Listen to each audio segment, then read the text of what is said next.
S Jaishankar विदेश मंत्री Ukraine के मुद्दे पर बोल रहे हैं. Going back to a range of issues including the security architecture, political governance and interstate politics. To that was added the challenges of implementing understandings reached earlier.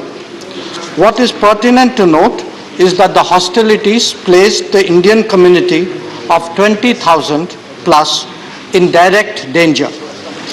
Even while we were participating in the global deliberations of this evolving situation in the UN Security Council, the pressing challenge was to safeguard our citizens and ensure that they were not in harm's way.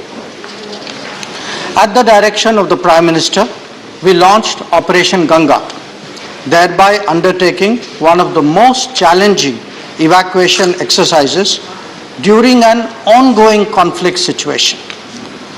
Honorable members should know that our community was dispersed across Ukraine, posing its own logistical challenges.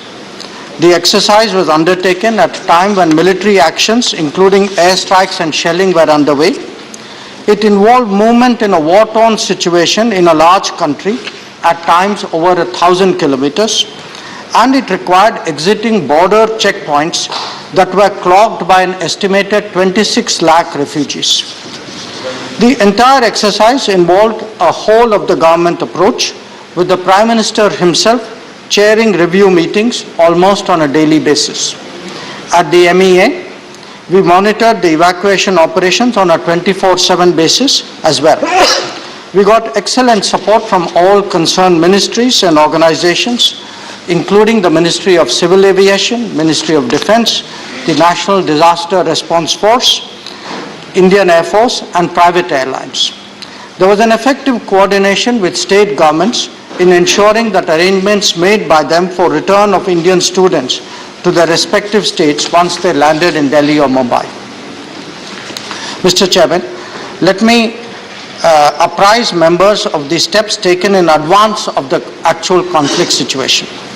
As tensions increased, the Embassy of India in Ukraine had started a registration drive for Indian nationals in January 2022. As a result, around 20,000 Indian nationals registered with our embassy in Kiev.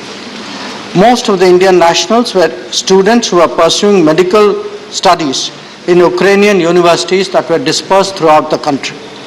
More than half the students were in universities in eastern Ukraine that borders Russia and has been the epicenter of conflict so far. Students hail from 35 states and UTs of India, with more than 1,000 students each from the states of Kerala, UP, Haryana, Tamil Nadu, Gujarat, Maharashtra, Bihar and Rajasthan. In view of the continued build-up of tensions in February, the embassy issued an advisory on 15 February 2022 advising Indian nationals in Ukraine whose stay is not essential to leave the country temporarily. It also advised Indian nationals not to travel to Ukraine or to undertake non-essential movements within Ukraine. Members will appreciate that such advisories are extremely unusual and that very issue is itself a serious caution. Further advisories were also given on 20 February and 22 February, pressing students to leave Ukraine.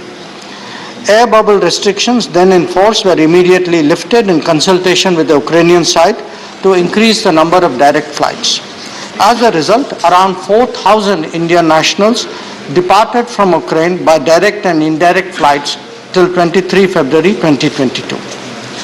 Despite our efforts, however, a large majority of students elected to continue staying in Ukraine. We must understand their predicament in this regard. There was a natural reluctance to leave educational institutions and affect their studies. Some universities actively discouraged it and showed reluctance to offer online courses. Many of them received conflicting advice regarding safety. The challenges of travel back may have also been a factor. In the period leading to 24 February, the political signals were confusing as well. Public urgings not to be taken in by alarmism and reports of forced withdrawals created a confusing picture. The net result was that about 18,000 Indian citizens were caught in the midst of conflict when it began. The ministry started reinforcing the strength of our mission in Ukraine in anticipation of a difficult situation. Additional Russian-speaking officers were deputed to Kiev on 22 February to our embassy to keep in constant touch with distressed Indian nationals in Ukraine and their families in India. A situation room was established in Delhi on 16 February. The embassy took parallel measures. The MES situation room was ramped up to over 100 personnel, allowing them to respond to over 13,000 calls and 9,000 emails till date. The strategy for evacuation was to take out Indian nationals from western neighboring countries of Ukraine, that were Poland, Slovak Republic, Hungary, Romania and Moldova. This was necessitated due to the closure of Ukrainian airspace on 24 February. To carry this out, we were required to strengthen our missions in these countries so that they could deploy teams at the border points, set up transit camps, operate effective control rooms, and facilitate the large number of air flights. Along with that, they also handled incoming humanitarian assistance.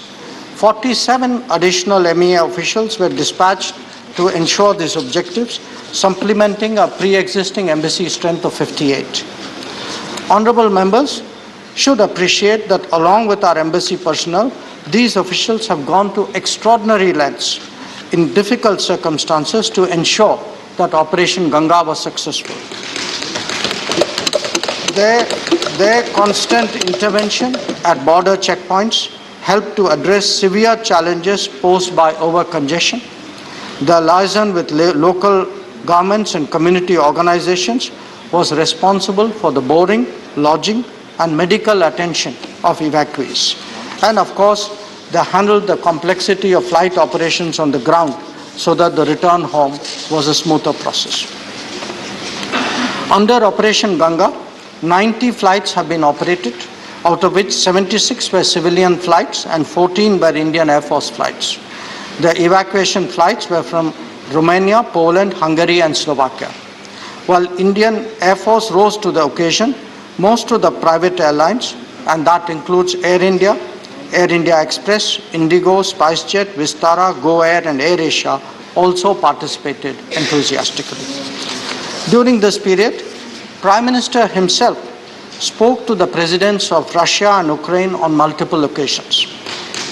He specifically took up the issue of safe evacuation of Indian nationals, especially from Kharkiv and Sumy.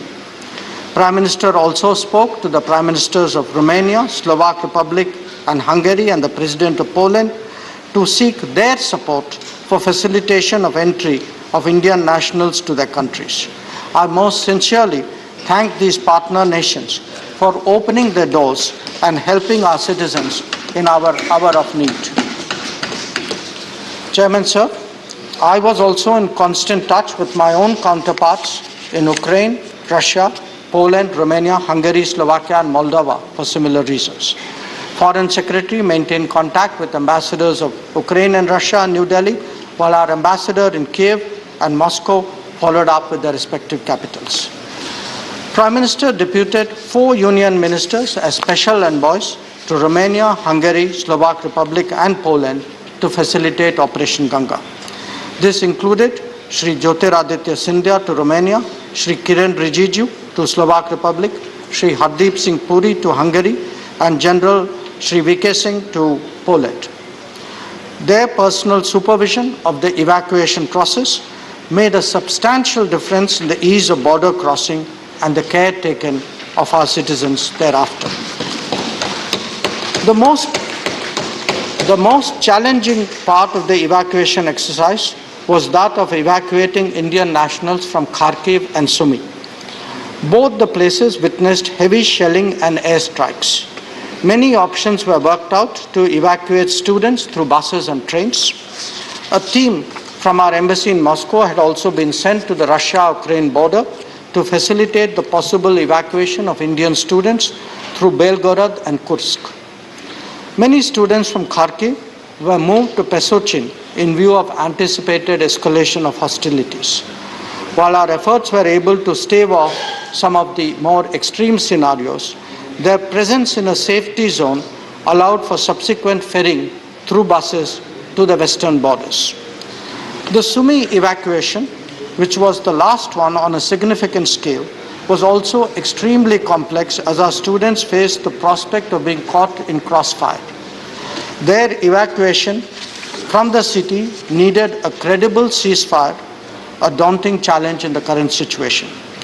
This finally materialized, Chairman Sir, due to the personal intervention of the Prime Minister himself with the Presidents of Ukraine and Russia. Noting the extraordinary challenges before us, we also dispatched a special team of senior officers to the vicinity of Sumy. Their coordination with the military forces deployed there, with the ICRC and the arrangement of logistics was responsible for the final outcome. During the entire period, our embassy in Ukraine has been working incessantly to contact Indian nationals, arranging and facilitating transport, coordinating with local authorities, providing food, etc.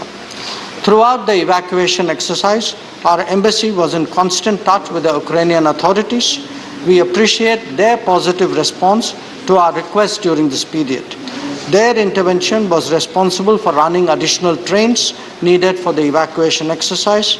The embassy also provided travel documents within a very, very short time in cases where Indian nationals had lost their passports. They also partnered with neighboring embassies to resolve challenging situations on the border. On 13th March, in view of the rapidly deteriorating security situation in Ukraine, including attacks in its western part, it was decided to temporarily relocate the Indian embassy in Ukraine to Poland. This situation will be reassessed in light of further developments. Honorable members should also recognize the great contribution made by community representatives, volunteers and NGOs in the evacuation exercise. Equally noteworthy were the efforts of Indian businesses in the countries neighboring Ukraine and indeed in Ukraine itself. In numerous ways, they assisted in the transport, shelter and sustenance of the evacuating students. They ensured that our citizens did not become a burden for Ukraine's neighbors who were receiving so many other refugees at that time. The nation owes them a debt. In line with India's principle of Vasudhaiva Kutumbakam, foreign nationals were also evacuated from conflict zones and brought to India. They included about 150 citizens, 147 to be exact, of 18 countries. Among them are immediate neighbors like Bangladesh and Nepal. Many of the Ukrainian nationals that were family members of Indian nationals have also been evacuated. We also provided free passage to Ukrainian nationals from India to Poland in our evacuation flights. In response to the emerging humanitarian situation, India has provided relief supplies to Ukraine and its neighboring countries. A total of 90 tons of relief material comprising medicines, tents, blankets, sleeping mats, tarpaulins, surgical gloves and eye goggles have been provided. Honorable members are aware that at Kharkiv, Naveen Shekarappa Gyangaudar, a final year medical student of Kharkiv Medical University, lost his life. He tragically succumbed to injuries received when he had gone to fetch groceries from a shop. We deeply mourn his untimely demise. Our prayers are with his family and his loved ones. Our embassy in Ukraine is diligently pursuing the repatriation of his mortal remains to India. I would also like to mention the assistance provided to another Indian national, Harjot Singh, who suffered bullet injuries on his way out from Kiev. His medical expenses were taken care of and arrangements made for his movement from Kiev to the Polish border. He was brought back in an IAF flight to India, accompanied by a doctor arranged by our mission in Poland. Chairman, sir, the unfolding developments in Ukraine have simultaneously played out in the United Nations, in particular the Security Council, where India is serving as a non-permanent member. India's position on the Ukraine conflict has been steadfast and consistent. We have expressed deep concern at the worsening situation and called for immediate cessation of violence and end to all hostilities. Our statements at the Security Council and the General Assembly have urged an urgent ceasefire and ensuring safe passage for stranded civilians. We have also highlighted the humanitarian assistance extended by India to Ukraine and its neighbors at this hour of crisis. We have reiterated at the highest levels of our leadership to all parties concerned that there is no other choice but the path of diplomacy and dialogue. We have emphasized to all member states of the UN that the global order is anchored on international law, UN Charter, and respect for territorial integrity and sovereignty of states. The Ukraine conflict has major economic implications. Its impact on energy and commodity prices is already visible. The disruption of global supply chain is expected to be significant. India has substantial dealings with both Russia and Ukraine. An assessment in this regard by the government is underway. However, the House will appreciate that there is all the more need for an Atmanirbhar Bharat. Operation Ganga is a testimony of our commitment to ensure that Indians in distress situations abroad can count on their government. We have shown this on numerous occasions before, but rarely in one as challenging as the ongoing conflict in Ukraine. I am confident that the honourable members of the House would join me in commending the efforts of the Government of India, the officials of the Ministry of External Affairs, particularly the concerned embassies, the Ministry of Civil Aviation, the Ministry of Defence, NDRF, the Indian Air Force, private airlines, and all those who work tirelessly and selflessly for the safe return of our nationals from Ukraine. I would also like to convey our sincerest appreciation and gratitude to the local Indian communities in these countries, to civil society, to volunteer organizations. However, what is most noteworthy is the courage and determination of our young students in Ukraine, some of whom had to face very difficult, even traumatic situations in active conflict zones. Honourable members, these are undeniably challenging times, but the House may rest assured that whether it is our approach to the political situation, the implications for the economy, or the welfare of Indians abroad, our government will respond with the confidence, diligence, and responsibility that has been our hallmark. Thank you. Now, clarifications on the statement. Manni Anand Sharma ji. Thank you, Honourable Deputy Chairman. We have carefully listened to the statement of the Honourable External Affairs Minister